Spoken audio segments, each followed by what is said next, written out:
Válgame el guerrero, nuestra es la furia que el tercer episodio de House of the Dragon oculta muchos mensajes con ese ciervo blanco que nos muestran. Hola, ¿qué tal amigos? Soy Jack Durán con las cosas que no viste de esta entrega, incluyendo la explicación de la aparición de este mítico animal, pues puede significar varias cosas. Como vimos, Rhaenyra Targaryen y Criston Cole se lo encuentran en el bosque en una escena muy simbólica y casi poética. Pues bien, para empezar, el ciervo blanco es una criatura muy rara que supuestamente al cazarlo trae buen augurio. En la novela Juego de Tronos, Meñique le dice a Ned Stark que Robert Baratheon intentó cazar uno en el bosque real, pero los lobos llegaron primero y se lo comieron, dejándole solo parte de la asta. Furioso por no encontrar lo que tanto anhelaba, Robert fue a perseguir a un monstruoso jabalí que terminó siendo el motivo de su muerte. Más aún porque Lancel Lannister lo emborrachó y toda esta escena de la cacería también la vimos en Game of Thrones, solo que por falta de presupuesto, la penosa búsqueda fue hecha con tan solo 4 personas.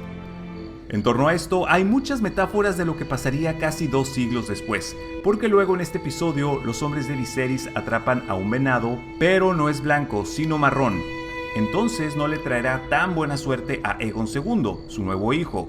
En su lugar se le aparece a Rhaenyra, lo que evidentemente comunica el augurio de que ella es la verdadera heredera al trono. Es como si la naturaleza la bendijera al decirle, tú eres la persona correcta. Esto me recordó un poco a cuando Arya vio a ese caballo blanco en Desembarco del Rey. No obstante, en aquel momento muchos dijeron que dicho caballo representaba la muerte, así que se trata de algo muy diferente. Por otro lado, el rey utiliza la lanza que le regaló Jason para acabar con el ciervo, y eso simboliza que los Lannister iban a hacer la muerte para los Baratheon, pues el animal es el escudo de esa casa. Además, los 2 lanzazos que le da, creo que aluden a la muerte de Robert Baratheon y su hermano Renly, ya que en las novelas Stannis sigue vivo. Esto me hace recordar a la escena donde Tywin despelleja a un venado, nuevamente anunciando la muerte de Robert por parte de los Lannister, así que hay una especie de lección en este tipo de referencias. Si esto lo tomamos como un contraparalelismo, tendríamos que los Baratheon en la rebelión de Robert utilizaron un arma Lannister, como la lanza que vemos, que en este caso era Tywin Lannister, para acabar con los Targaryen, pues recordemos que esta familia asesinó al Rey Loco, también a Elia Martell y a los hijos de Rhaegar. Y aquí con Rhaenyra creo que se trata de otro contraparalelismo, pues a ella y a Criston Cole casi los mata un jabalí como a Robert Baratheon, y al vencerlo obtuvieron su recompensa, es decir, lograr ver al casi mítico ciervo blanco que representa a la realeza en esas tierras. La manera por la que Rhaenyra mata al jabalí con tanto coraje es porque ese fue su escape, la catarsis necesaria para salir de tantas frustraciones por el hecho de querer cazarla y ser una pieza en el juego de su padre, así que necesitaba expresar lo que tenía dentro. Ella es rebelde y está enojada, así que la oportunidad le cayó como anillo al dedo. Hay otra ocasión donde se menciona al ciervo blanco en los libros, y es en la batalla de Aguas Negras, porque este era el nombre de una galera al servicio de la corona cuyo capitán cambió de bandos para apoyar a Stannis, pero luego es hundida y consumida por fuego valirio.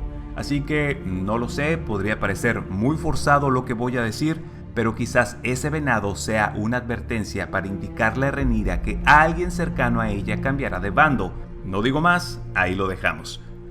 Cabe destacar que en nuestro plano el color blanco se ha asociado durante mucho tiempo con la pureza, y en la cultura celta el color también representa el otro mundo. En la sociedad moderna la gente ha actuado para proteger al ciervo blanco como un vestigio de belleza, y su caza a menudo ha sido recibida con ira debido a su naturaleza rara y escurridiza. Para ampliar un poco más de información sobre las señales que van muy ligadas a la realidad de los personajes, en Danza de Dragones, Stannis acampa no lejos de Invernalia cuando come un estofado hecho por un ciervo escuálido cazado por uno de los exploradores, dando a entender que ese es el propio Stannis que quedó atrapado en medio de una tormenta de nieve a punto de sucumbir del hambre. Dicho esto, pasamos a otros detalles que quizás pasaste por alto del episodio, y es que Sir Lionel Strong le comentó a Viserys que al rey Jaehaerys también lo volvían loco, especialmente sus hijas, y esto es una referencia a Saera Targaryen, que tenía mucho potencial porque era sumamente inteligente, era valiente y bonita, pero tempestuosa, desobediente, terca y feroz, pues desató la ira de su padre al realizar actividades promiscuas que no eran propias de una princesa, por lo que fue enviada a Antigua para hacerse novicia con las hermanas silenciosas. pero Saera huyó hacia Liz en un barco y allí entró al servicio de una casa de placer. Fue entonces cuando Ella Harris dijo que ya no era su hija y desde entonces no volvió a ser el mismo. Saera, por su parte, se convirtió luego en una mujer rica pero infame. Otra de las hijas que le causó penurias fue Visera Targaryen, pues ella era asidua a la bebida y tras escaparse de la Fortaleza Roja para pasar una última noche de risas antes de irse a congelar con un matrimonio que le habían impuesto, decidió irse a una taberna en el Lecho de Pulgas para beber con unos amigos. A medianoche la princesa y sus acompañantes llevaron a cabo una frenética carrera de caballos por las calles de Desembarco del Rey, pero ella chocó con otro de sus compañeros y cayó de su silla fracturándose el cuello. Por la mañana al rey le informaron que hallaron a su hija muerta en un callejón. Cambiando de tema, aquí Viserys se refiere a Rhaenyra como la delicia del reino, y es que ese era el apodo que se le dio por su belleza y por las numerosas pretensiones de los hombres para ganar su favor. En los libros, de hecho, los hijos de Lord Bracken y Lord Blackwood se batieron a duelo por ella. Incluso un Frey tuvo la osadía de pedir abiertamente su mano, por lo que se ganó el mote de Frey el Necio.